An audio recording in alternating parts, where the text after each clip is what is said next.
Là, ça fait mal. C'est vraiment trop triste de voir nos autorités se comporter de la manière dont Bazo s'est comporté.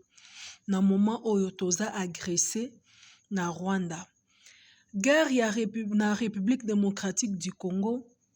D'où eza makasi bato mosusu oyo bazwi Goma, bato mosusu bazwi Goma te, mais information vrai eza ke Goma eza na maboko na contrôle ya FARDC. Certes, parti ndambu ya Goma, ba rebelle M23, ba occupaki yango.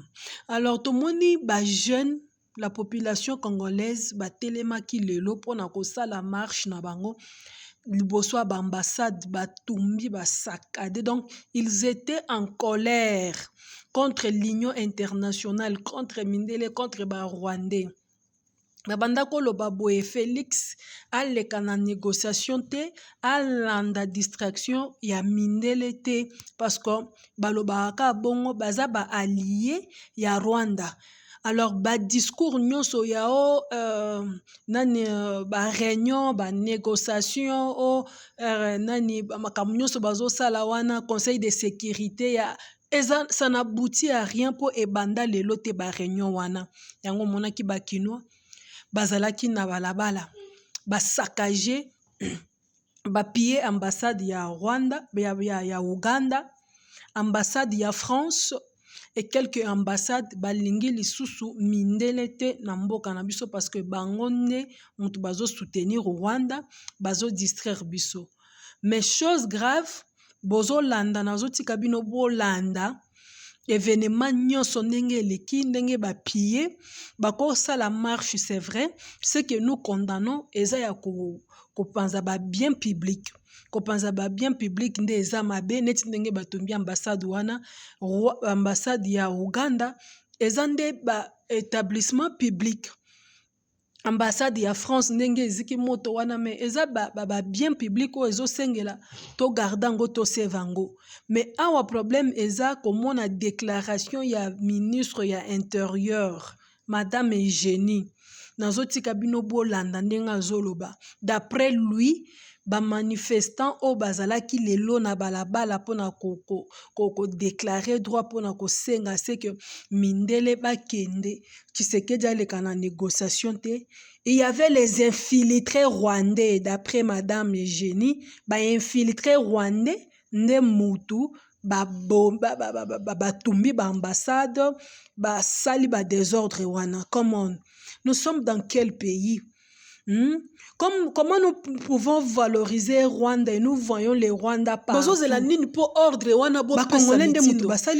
en train de compter sur l'Union internationale. Vous avez suivi ce qui s'est passé hier. Il y a différentes personnalités dans le Conseil de sécurité.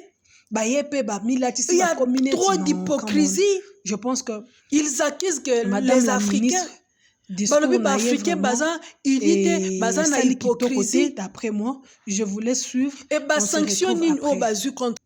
je viens de sillonner toutes les ambassades, se calment et ils n'ont pas été dérangés. Évidemment, il y a quelques cas isolés, par exemple l'ambassade de France et quelque peu d'autres, l'ambassade de Ouganda, qui ont été visités par les infiltrés rwandais, qui ont profité de la masse du mouvement spontané des Congolais et des Congolaises qui portent le soutien à l'armée et à Wazalendo. Et surtout, dénoncer l'agression de l'armée rwandaise sur notre territoire, côté l'Est de la République démocratique du Congo. En plus, montrer la fraternité aux Kivussiens en général et Gomatraciens en particulier.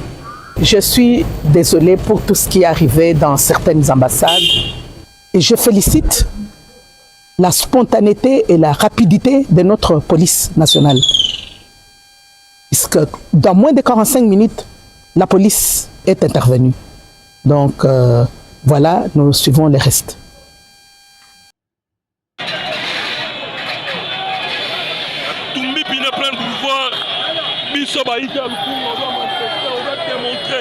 À quoi on est capable. C'est la France qui est derrière moi. manifestant aujourd'hui à ressentir Bisso. Bisso Lukunga, on a dit non parce que l'institution ne répond à Bisso. Il faut dire non, non, non.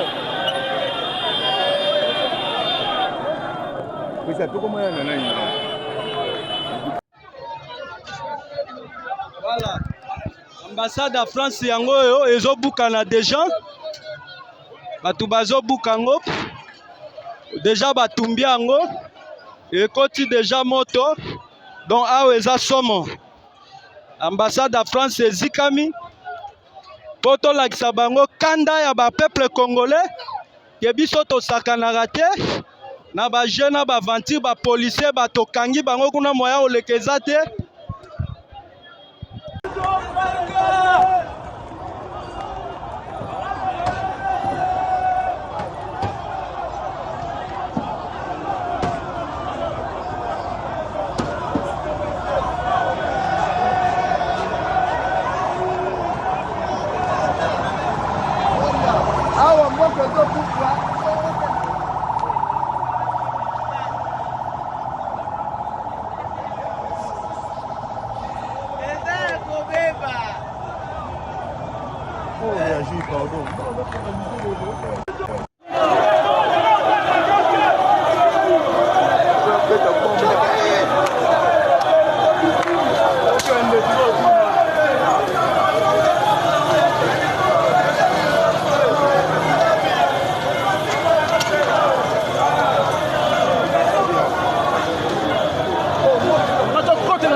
En direct, Totumbi ambassade de France, en direct awa, au mon ambassade de France tombé, Macron Kwei,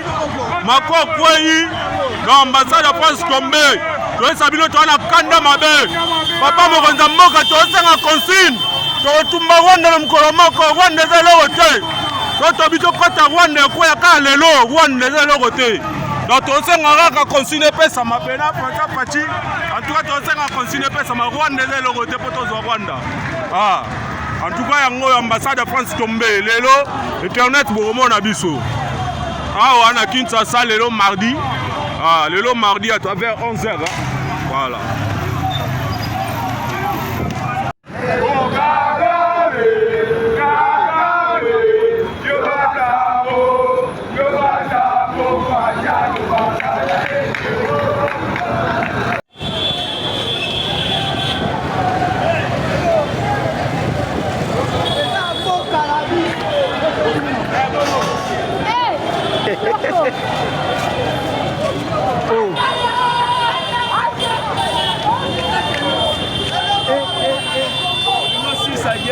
Aussi sur la manière on a dit. Ah bon? Nyonso. Et l'eau est égalité par Panzi tout.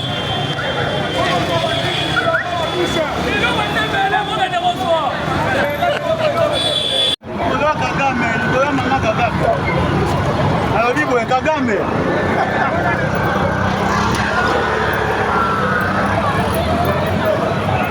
oyebiselanga video na babétise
biso.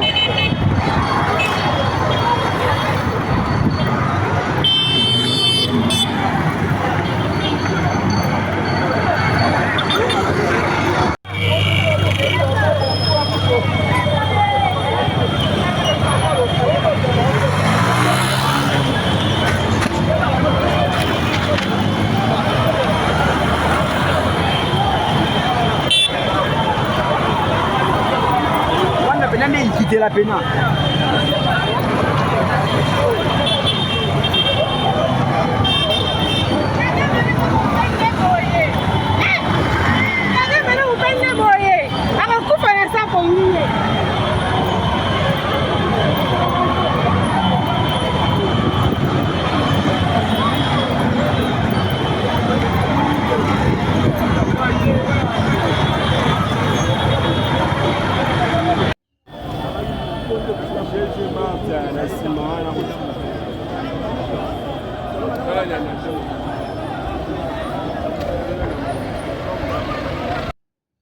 Belgique bango nyonso ba complice lelo na bango biso nde na bango lelo bango tout ba complice aux États-Unis aux France biso tout lelo na bango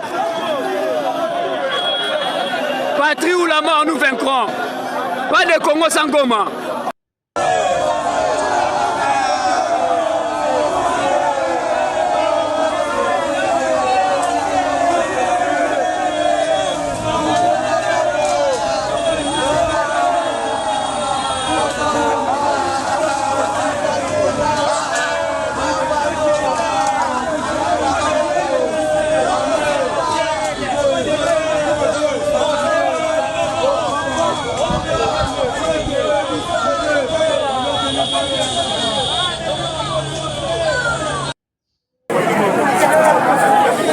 Je suis Rigel Loukaya, l'amalgame des gens m'appellent TV5.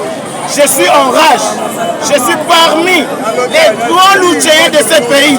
Nous avons commencé la lutte avec la lucha. À la lucha! Aujourd'hui à Kinshasa, je suis précisément Lupen. Tout le monde est en rage, y compris moi-même, parce que je commençais ceci à dénoncer tout cela depuis bien avant. Kagame c'est un criminel.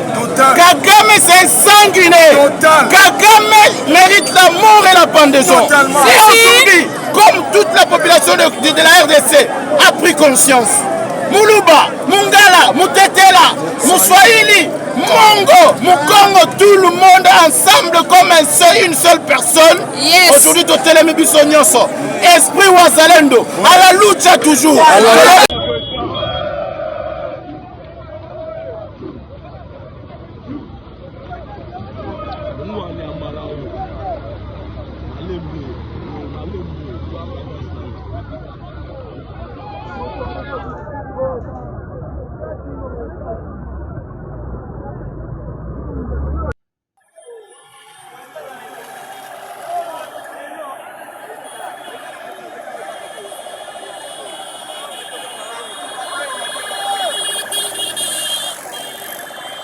Dans Koidro. Donc nzele zate awa na Koidro. Nzele zate. Atu va se manifester pour la Rwanda. Nzele zate. Onyo sobomo na o.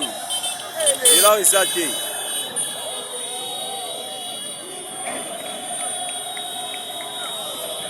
Oh no.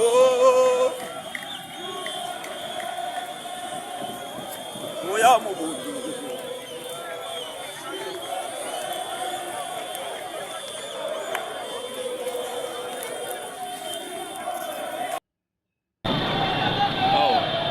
On doit manifester notre mécontentement avec la force. La communauté internationale, nous on est là. Nous, à part cette nation, on n'a rien. La France va sentir. Il va nous sentir que nous, on est Congolais. On n'a que ça, notre grand parti. Nous, on va se battre contre les combattants. Nous, pour notre pays, nous l'aidons ce pays. On est ici devant l'ambassade de France, on doit se manifester. On doit se casser à 1000 morceaux pour ce pays. Nous n'avons que rien cette patrie, nous n'avions rien que notre pays. C'est pour cela que nous, les leaders de l'opinion, on doit se battre pour cette nation. Nous n'avions rien que notre nation.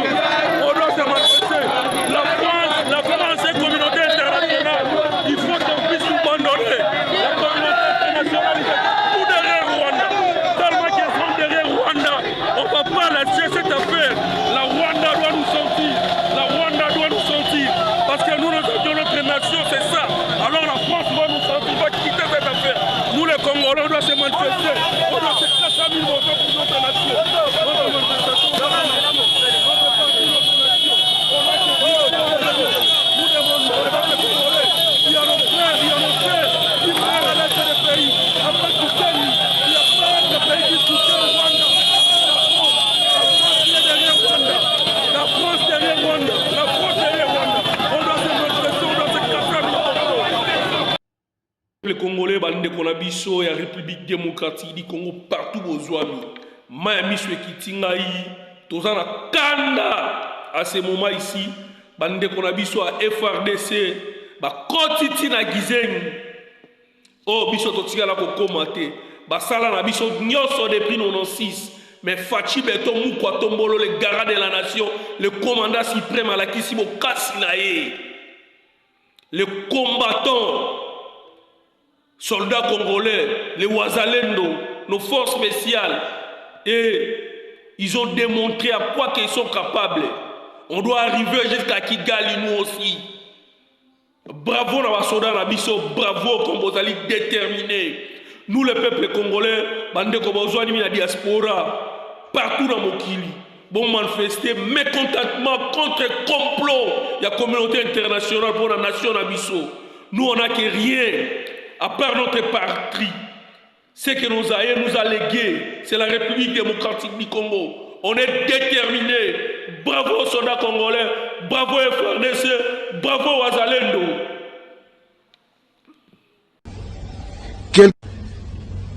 Le M23 ne fait pas la guerre à Tshisekedi.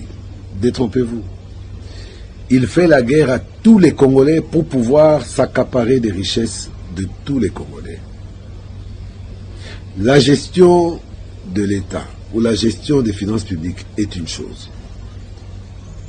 On peut ne pas être mécontent de la façon dont le pays est géré. C'est votre droit. Le plus absolu en tant que Congolais, usant de votre liberté. Mais pensez-vous que vos frères de Goma, de Rutshuru, de Minova, Bunagan et consorts ont la liberté de dire au M23 ce qu'ils pensent? Dans quel camp se trouve la démocratie? Dans quel camp se trouve la dictature? Ne laissez pas le pays s'en aller juste parce que vous haïssez l'homme qui est à la tête de ce pays. Quelles que soient ses erreurs, quels que soient ses tares, tels que vous semblez les avoir constatés. N'oubliez pas que ce que nous avons de plus précieux, c'est la RDC. Vous êtes opposant congolais. Vous êtes opposant à Félix Antoine Tshisekedi Tshilombo. C'est bien beau. Mais vous ne l'êtes que parce que le Congo existe. Vous ne l'êtes que parce que les Congolais existent. Réfléchissons. Mettons le pays en avant. La situation est très grave. On ne peut accepter de voir Nanga et le M23, qui sont eux-mêmes des appendices du Rwanda, les bras séculaires du Rwanda en République démocratique du Congo, gagner cette guerre juste pour que vous puissiez vous satisfaire du fait que, ah, vous voyez, Tshisekedi a échoué. Est-ce que ce Tshisekedi a échoué vaut plus que votre pays?